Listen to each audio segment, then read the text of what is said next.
The overview today is going to be about public housing and home ownership programs, resources for homelessness, and additional resources. What is public housing? Public housing is a federal program to provide decent and safe rental housing for eligible low-income families, the elderly, persons with disability. Public housing comes in all sizes and all types, from scattered single-family homes to high-rise apartments for the elderly. Public housing is also housing that's affordable for those who are disabled and those with very low-income housing. According to the National Alliance to End Homelessness, there's a large gap between increasing housing costs and stagnant incomes, which widens the gap, and the end result is that more people become homeless. When you have a gap in income and housing, the income is not meeting the housing issues, then you have an increase in homelessness. Who is eligible for public housing?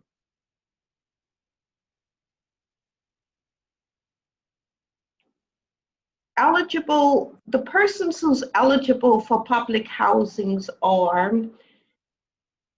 how HANO determines who's eligible for housing is by their income, their disability, and their U.S. or immigration status.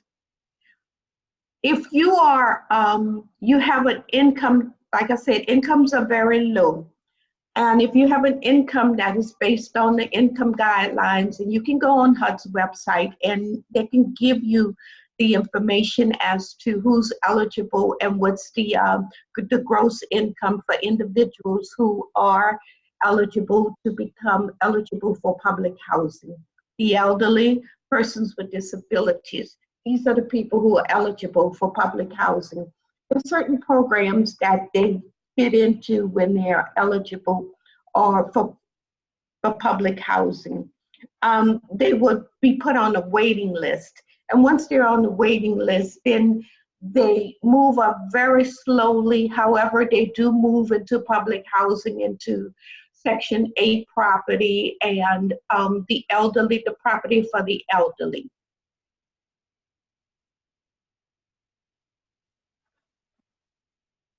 Housing Choice Voucher Program, Section 8. That program talks about individuals who participate is free to choose any housing that meets the requirements of the program and is not limited to units located in subsidized housing projects. A housing subsidy is paid to the landlord directly.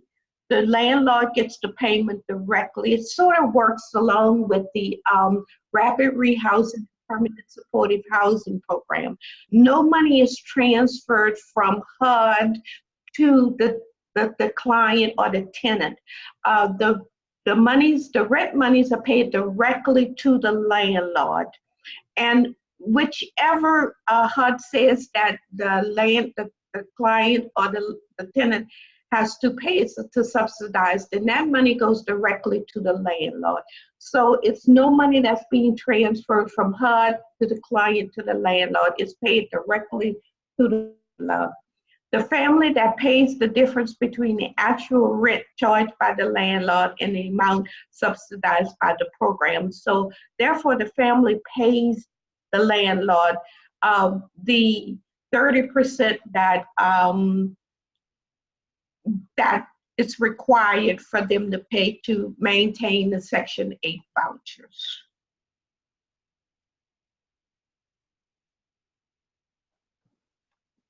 HANO Ownership Program. Now, this program is for first-time home buyers. You create assist public housing and housing choice voucher residents to become first home time home buyers, first-time home buyers, excuse me. The program includes preparation, assistance with buying homes, marketing, and sales. It's actually a program that takes you step by step with companies, banks, to teach you how to become, how to use the banks and this information that you need to become a first-time home buyer. It teaches you marketing skills and sales skills. It teaches you how to work with individuals to help you to become a first-time home buyer. The primary role of the program is to provide technical and financial assistance directly and through referrals to assist handle families transition from public housing and HCVP tenants to homeowners. Public housing and HCVP clients earn 80% of their area median income, AMI, or less, are eligible for the program participation. So what Handle has here is a program that extremely helpful in assisting first-time home buyers with how to buy a home, how to prepare for a home. What is it that they need to do to prepare for banking information and information that'll help them. Habitat for Humanity, a home ownership program. This is another way of owning your home. Complete an online family service application. And this application is not as extensive, but it's something that you can go online and look at. And you can talk with the social worker, and they would schedule an intake meeting with a family service case manager. And this is the phone number that you can use to call to try to set up that meeting and be able to talk with them.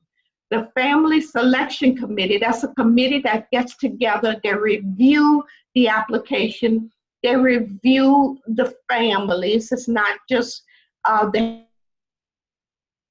members of the family, all who will be living in a house. And they conduct home visits on a regular basis to find out whether or not they can be approved for the home and if they turn out to be good homeowners. Once the approval is in place, a partnership agreement will be signed.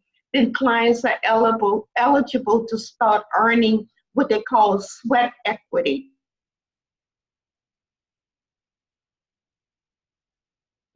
Qualify for your home ownership.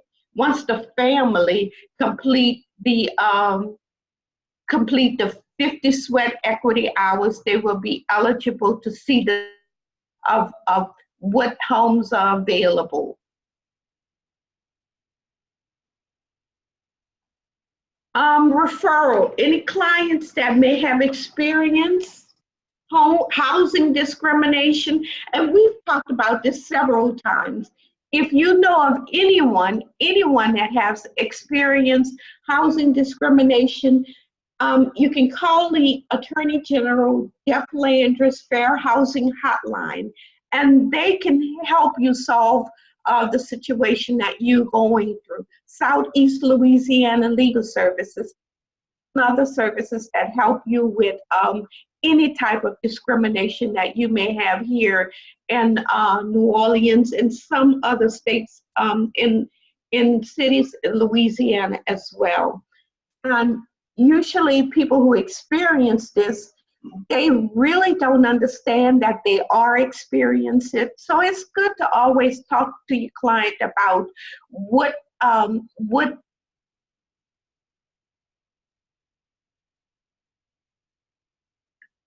steps that they are taking. And so maybe you and your client can come up with some information as to whether or not they are experiencing discrimination for housing, for fair housing. Resources for homelessness.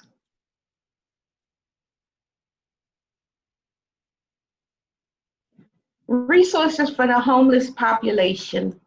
those are the resources that we're going to talk about. The state of Louisiana, New Orleans, and the Department of Housing and state of Louisiana, the Department of Housing, Resources for Homeless Clients, Department of Housing and Urban Development, Housing Shelter Director. Here in New Orleans, we have several shelters and day shelters, overnight shelters that clients can go to for assistance with any type of social services need that they have. The day shelters could be, Traveler's Aid is a day shelter. There are many day shelters here. There are many overnight shelters. We have here at Ozanan Inn, we have the New Orleans Mission, we have the Salvation Army. Salvation Army is an overnight shelter, but they charge $10 a night. But they do give you the first 7 days free, but they charge you $10 a night. However, it's difficult for some of the homeless to come up with that type of money to be able to sleep. The mission has a women's shelter that you can go to, and they also have a men's shelter. Here at Ozanan Inn, we only have men's shelters only. And there's the day shelter that feed and clothe. Here at Ozanan Inn, we do everything. We feed, we clothe, we sleep. We give the ladies vouchers. They can get up to 6 vouchers a month to be able to go to the Salvation Army to get the assistance that they need for them and their children. So we work with the Salvation Army to disperse the vouchers so that it can be able to help them and to be able to sleep somewhere at night that is much more safer than sleeping in their cars.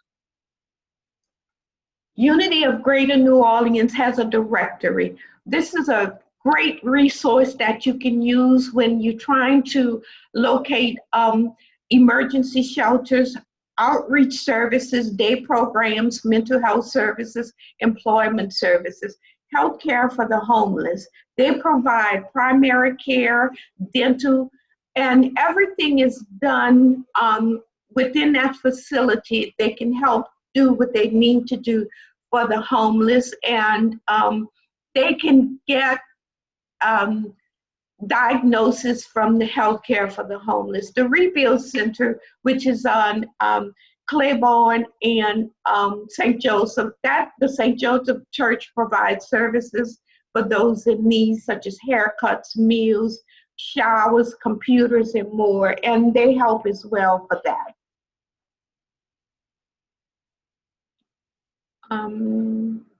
The resource for homeless Covenant House, Hager Houses for Women. It's a long-term traditional housing facility with 24 hours emergency shelter for single women. And let me just say that transgenders are included in this program as well. Ozanan Inn offers supportive services free to anyone. I just want you to know that all of our Ozanan Inn services are free. We don't charge for anything. We serve 650 meals a day. We give out 12,000 pieces of clothing per month. We usually provide services for anyone that's in need. We do not turn anyone away for services that are in need. We do have LSU and Tulane medical schools that comes in. We have LSU Medical, we have LSU Dental, and we have Tulane Medical. These are the students, the medical students that come in there by doctors, and they come in and they serve the clients here at Ozanan Inn. We also work very closely with Crescent City Vision. They're the ones who we can refer our clients to if they're having any type of eye problem. We refer them to Crescent City Physician for glasses. We assist with medications. We have an account with Walgreens give them the information of the medication to be filled, and we pay them on a monthly basis to assist the client with any medication that they need. We have legal services. We have an attorney who comes here every 2 weeks, every other Tuesday, and he assists with disability, SSI, and Social Security. That's free of charge. We also have attorneys that come in every Wednesday morning and assist with any type of legal assistance that clients may need. We do have a housing program. Last year we housed 169, so we have several housing programs, and we do accommodate everyone to come into the program to receive all the services here at Oceanon Inn. Coastal Resources for Homeless Clients. Louisiana Coastal Homeless Coalition is a private nonprofit organization that coordinates and supports housing services and resources in other parishes: Terrebonne, Lafourche, Assumption, St. Jane, St. John the Baptist, and St. Charles Parish. These are the coastal parishes that clients can go to for any type of services. And they would help in those parishes as well. Most of the funding that we receive for Orleans Parish is strictly for Orleans Parish, and each parish received their funding to help the homeless within their parishes. If you become homeless upon being released from prison, then you can go to Alpha Daughters of Zion. They really, really help you reconnect to society. And this is a program for women only. However, we do have a Reentry 72 program here in Orleans Parish that helps males as well as females to become integrated back into the communities in which. If you're homeless in Lafourche Parish, there's a homeless shelter, and all of the numbers are listed. There is a Salvation Army out in St. Mary Parish. You have the St. Mary Community Action Agency, and in Terrebonne Parish, there's several places you can go to receive the help that you need in the homeless shelter out there, and that's a shelter with families and children only. They have the bunkhouse shelter, and it's a small charge, but this can help as well. The Gulf Coast Social Services and the Salvation Army. These are the people that you can go to receive additional help that you needed, additional resources. If your clients are experiencing housing problems, it may be beneficial to mention the following services: Medicare, Medicaid, LA CHIP. These are the agencies that can help you with any type of medical problems that you may be having. Health care for the homeless, assist with Medicaid applications. You can call them, and I'll make sure the number is available for anyone who may need it. The SNAP program, that's a program that helps with any type of food assistance. Anyone that's homeless can be referred to the program to receive food stamps. The WIC program, the Head Start program. These are agencies and programs to help everyone who's in need of what they're needing at that time. The Medicaid provides benefits to low-income and individual families. In Louisiana, over 1 million residents receive health care coverage through Medicaid, mostly of whom are children under 19. So it's always good to ask the families, Are you receiving some type of Medicaid? And sign them up. You can go online and get the application and assist with providing them with the Medicaid assistance with the Medicaid application. The LA CHIP, it provides health coverage to uninsured children under the age of 19. It's a no-cost health program that pays for hospital care, pays for doctor visits, pays for prescriptions, and for the child to have their shots that they may or may not need to enter into school. And we also have the Medicare program. This is for individuals who are 65 or older. This is a program that is really good for the elderly. And elderly clients that come in and they don't know about whether or not they qualify for Medicaid, then it's always good to assist them with what they need and filling out the application and qualifying for the Medicaid program that they so desperately need. Louisiana Low-Income Home Emergency Assistance. This is a low-income home emergency assistance program that is federally funded to help households with energy bills. We do find that when clients that comes in, they don't have enough money to pay their energy bill, and we always refer them to this program to assist with the energy bill. And you basically just need in proof of income and a lease agreement, and they would help you pay the energy bill that you need. Households' income is determined the minimum requirements for energy assistance. And basically, that may be what you need. And if you need assistance, it's okay to ask for assistance that you need.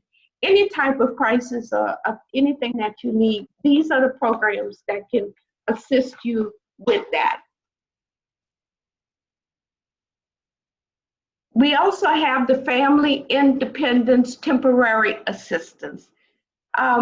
This assistance provides cash assistance to families with children when the financial resources of the family are insufficient to meet the subsistence needs.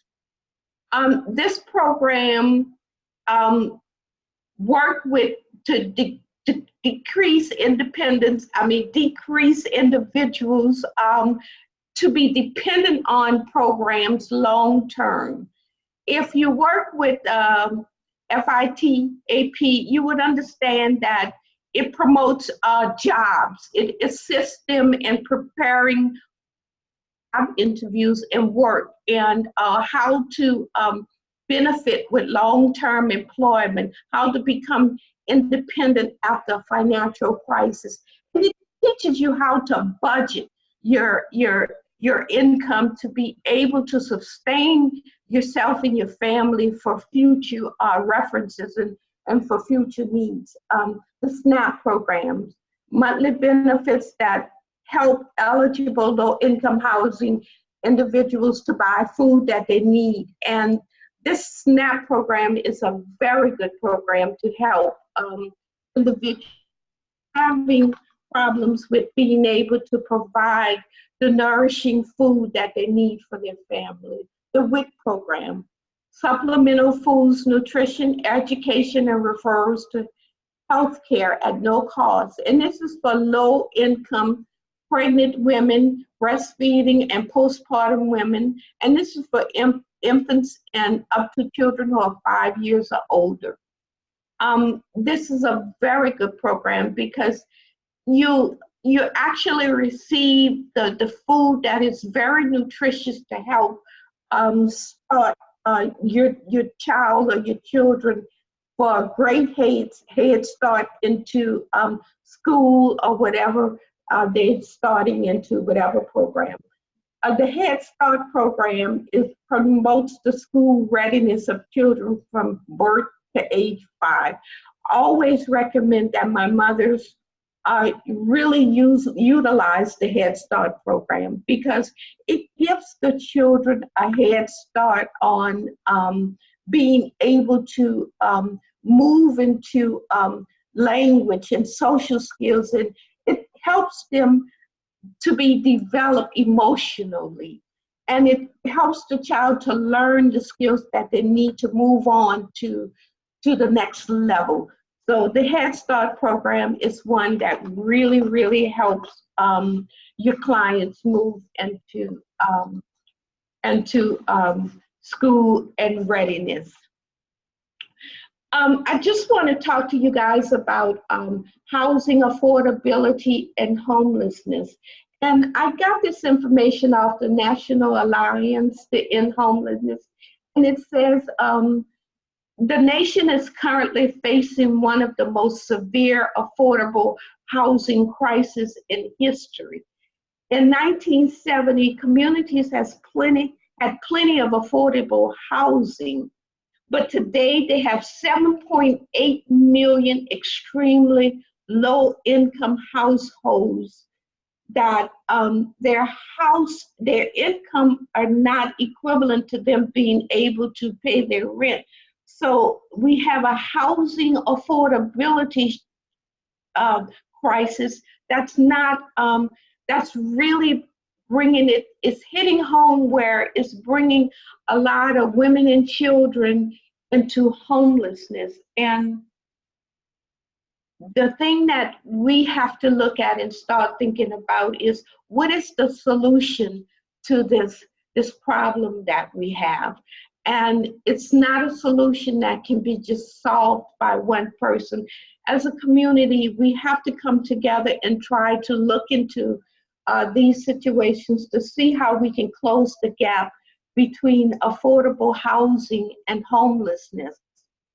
When we look at homelessness, we look at individuals and we think and we believe that these are the individuals who cannot afford housing. Well, these are actually working moms, but their income are not at the level of being able to pay their rent and utility. And then when you move into a house, you have to pay deposit and first month, and that can be up to $2,000. That's really a lot of money for these women to come up with at one time to be able to pay the landlord to move into the housing. So these programs that we can look into: rapid rehousing, permanent supportive housing, homeless prevention, shelter plus care. These are all the programs we can look at to try to assist them with the deposit and the first month rent, so it wouldn't be a burden on them all at one time. Any questions?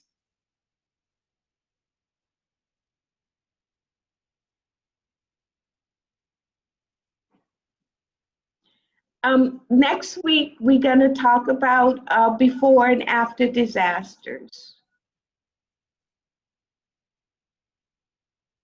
I want to thank you so much for listening and understanding, and please have a good afternoon. Thank you.